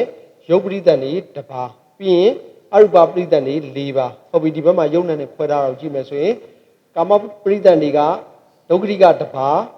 သူဂရိက9ပါးဘောင်းကာမပရိသတ်တွေ10ပါးပြီးရင်ရူပပရိသတ်တွေကနာရှိတဲ့ရူပဝိပက်က5ပါးရုပ်ပရိသတ်တွေက1ပါးဆိုတော့ရူပပြမာတွေဖြစ်စေတဲ့ပရိသတ်တွေက6ပါးပြီးရင်အရူပပရိသတ်တွေက4ပါးဟုတ်ပြီဒါကိုကျွန်တော်တို့တစ်ခုချင်းအသေးစိတ်ထပ်ခွဲလိုက်တဲ့ခါကျတော့အပယ်လေးပုံသားတွေဖြစ်စေတဲ့ပရိသတ်တွေနော်ကာမတွေကကာမပရိသတ်တွေ10ပါးကာမပရိသတ်တွေ10ပါးတွေကနေမှထပ်ပြီးခွဲလိုက်တော့ပယ်လေးပုံသားတွေကိုရောက်စေတဲ့ပရိသတ်တွေဥပက္ခတန္တိရဏသည် ဒုက္ကတိအာဟိပုဂ္ဂိုလ်ဟုတ်ပြီနော်ပုဂ္ဂိုလ်ဒီနဲ့ခွဲလိုက်တော့ဘာပုဂ္ဂိုလ်ခေါ်လဲဒုက္ကတိအာဟိပုဂ္ဂိုလ်ဒါတွေဒီအပေလေးပုံသားတွေဖြစ်တယ်နောက်တစ်ခါမာကုသိုလ်စိတ်၈ပါးကြောင့်ဖြစ်လာတဲ့ပရိသတ်တွေ၉ပါးနော်အာဟိကုသလဝိဘက်ဥပကတဏိရဏတစ်ပါးရဲ့မဟာဝိဘက်၈ပါးဒီပရိသတ်တွေ၉ပါးဒီဒီမှာခွဲလိုက်တဲ့အခါကျတော့ဥပကတဏိရဏတစ်ပါးဒီဟိတ်မပါတဲ့အတွက်ဘုံကတော့တုဂရိဘုံပဲဟုတ်ပြီနော်အဲ့ဒါလူနဲ့စာတုမာတွေနော်လူဖြစ်နိုင်တယ်စာတုမာတွေထဲကနတ်သေးနတ်မွားဖြစ်နိုင်တယ်ဟုတ်ပြီနော်အဲ့တော့ဒါဒီတုဂရိအာဟိပုဂ္ဂိုလ်ထွက်မယ်ဟုတ်လားကောင်းတဲ့ဘုံတော့ဟုတ်တယ်ရှင်ဘက်ဟိတ်တွေမပါဘူးဟုတ်ပြီနောက်တစ်ခါမဟာကုသိုလ်ရဲ့အကျိုးဖြစ်တယ်ဟိတ်ပါတဲ့အကျိုးတွေပေးလိုက်တော့မဟာဝိပ္ပစိတ်၈ပါးကြတော့တုဂရိဘုံကာမတုဂရိ9ဘုံလူဘုံနဲ့နတ်ပြည်6ထက်တုဂရိ9ဘုံကိုအကျိုးပေးတယ်သူတို့ကြတော့ဟိတ်တွေပါလာတယ်အ ਨੇ ဆုံးဟိတ်2ပါးပါတယ်တွိဟိတ်အများဆုံးဟိတ်3ပါးပါမယ်တိဟိတ်အဲ့တော့သူတို့ဒီတိဟိတ်နဲ့တွိဟိတ်ဟုတ်ပြီနော်အဲ့တော့မဟာကုသိုလ်မှာတုဂရိပရိသတ်နေရာ9မျိုးရှိတဲ့နေရာမှာခွဲလိုက်တော့ဘာတွေထွက်လာလဲတုဂရိအာဟိတ်ပုဂ္ဂိုလ်ရဲ့တုဂရိတိဟိတ်ပုဂ္ဂိုလ်တုဂရိဒွိဟိတ်ပုဂ္ဂိုလ်ဟုတ်ပြီနော်သူအစင်းအနေနဲ့ခွဲမယ်ဆိုရင်တုဂရိအာဟိတ်ပုဂ္ဂိုလ်တုဂရိဒွိဟိတ်ပုဂ္ဂိုလ်တုဂရိတိဟိတ်ပုဂ္ဂိုလ်ဟုတ်ပြီနော်အဲ့မှာနောက်တစ်ခါရူပဝိပက်5ပါးကြောင့်ဘာတွေထွက်လာလဲဆိုရင်ရူပဗြဟ္မ15ဘုံသားတွေကဘာထွက်လဲတုဂတိတာဟိတ်ပုဂ္ဂိုလ်ဒါကဟိတ်3ပါးလုံးပါတယ်တိဟိတ်တွေကြီးပဲဒါပြောစရာမလိုဘူးဟုတ်ပြီဒီမှာအတ္တညတဗြဟ္မာတွေဟုတ်လားရူပပစ္စမဇံပြီးတော့မှနံကိုမုန်းတာနံကိုမုန်းလိုက်တဲ့အယူမှားသွားတဲ့အယူကြောင့်သူတို့ဒီဗြဟ္မာတွေတော့ဖြစ်တယ်သူဂရိတော့ရောက်တယ်သို့တော့အလောဘအာဒေါသအမောဟဆိုတဲ့ဟိတ်တွေတောပနတင့်တယ်ကောင်းတဲ့မွန်နဲ့ဟိတ်တွေမပါလာတာဖြစ်တဲ့အတွက်သူတို့ကိုအာဟိတ်ပုဂ္ဂိုလ်အဲ့တော့သူတို့ဘယ်လိုပြောမလဲသူဂရိအာဟိတ်ပုဂ္ဂိုလ်ဆိုပြီးတော့အတ္တညတဘုံတဘုံကိုပဲကျွန်တော်သူဂရိအာဟိတ်ပုဂ္ဂိုလ်လို့ပြောပါမယ်နောက်တစ်ခါကျွန်တော်အရူပဗြဟ္မာဘုံမှာဆိုရင်အရူပဗြဟ္မာဘုံ၄ဘုံသူတို့ဒီလေသူဂရိတွေပဲဟုတ်လားသူဂရိတွေပဲသူတို့ကြတော့သိကြတယ်ဟိတ်3ပါးလုံးပါတယ်တိဟိတ်ပုဂ္ဂိုလ်တွေဒါကြောင့်သူတို့ကိုဘာလို့ပြောမလဲသူဂရိတာဟိတ်ပုဂ္ဂိုလ်တွေဒါပုဂ္ဂိုလ်တွေအနေနဲ့ဆိုရင်ဘုံ32ဘုံပြိဿနေစိတ်4ပါးဟုတ်လားပုဂ္ဂိုလ်အနေနဲ့ဆိုရင်ကျွန်တော်ဒီမှာပုဂ္ဂိုလ်တွေထွက်လာတယ်ဟာလားပုဂ္ဂိုလ်တွေကြည့်မယ်ဆိုရင်ဒုက္ခတိအာဟိပုဂ္ဂိုလ်သူဂရိအာဟိပုဂ္ဂိုလ်သူဂရိဒွိဟိပုဂ္ဂိုလ်သူဂရိတိဟိပုဂ္ဂိုလ်သူဂရိအာဟိပုဂ္ဂိုလ်သူဂရိတာဟိပုဂ္ဂိုလ်သူဂရိတာဟိပုဂ္ဂိုလ်ဆိုပြီးတော့ကျွန်တော်ဒါ30ဘုံနဲ့ပြိဿနေ4မျိုးနဲ့ကျွန်တော်ဒီမှာပုဂ္ဂိုလ်တွေနဲ့ဒါကိုကျွန်တော်ခွဲပြတာဖြစ်ပါတယ်ဒီနေ့တော့ဓမ္မမိတ်ဆွေများဒီလောက်နဲ့ပဲကျွန်တော်တို့ကျေနပ်ကြရအောင်ဓမ္မမိတ်ဆွေများဘုစိတ်နဲ့ပြကျမ်းမာချမ်းသာစွာနဲ့ဉာဏ်အစစ်စစ်မြင့်တဲ့ခါမဉဏ်ပူဉဏ်နိဗ္ဗာန်ရကြောင်းထောက်ပံ့ကောင်းဖြစ်နိုင်ကြပါစေခဏလေးနော်ဓမ္မမိတ်ဆွေများအဆင်မွေများသောစိတ်ကြံစီများအောင်မြင်ကြ၍ကျမ်းမာချမ်းသာစွာနဲ့ဉာဏ်အစစ်စစ်မြင့်တဲ့ခါမက်ဖူနိဗ္ဗာန်ရကြောင်းထောက်ပံ့ကောင်းများဖြစ်နိုင်ကြပါစေဗုဒ္ဓဂုဏောအနန္တောဓမ္မဂုဏောအနန္တောသံဃာဂုဏောအနန္တောမာတာပိတုဂုဏောအနန္တောအာစရိယဂုဏောအနန္တောဟုအနန္တဂုံဤကျေးဇူးရှင်တို့ကိုဝန်ဒီဝန်လာမိယုတိမြတ်တို့လက်ဆုံးမူ၍ရှေခိုးကြောပါဤအရှင်ဘုရားယနေ့ယခုအဘိဓမ္မာဒေသနာတော်ကိုနာယူတင်ကြားရသောကုသိုလ်ကောင်းမှုတို့ဤအဖို့ဘာကတို့ကို၎င်းအာလုံးကြာကြာသည်များအမြအမြအမြယူတော်မူကြပါကုန်လောသာဓုသာဓုသာဓုအာလုံးကြာကြာသည်များအမြအမြအမြယူတော်မူကြပါကုန်လောသာဓုသာဓုသာဓုအာလုံးကြာကြာသည်များအမြအ မြအမြယူတော်မူကြပါကုန်လော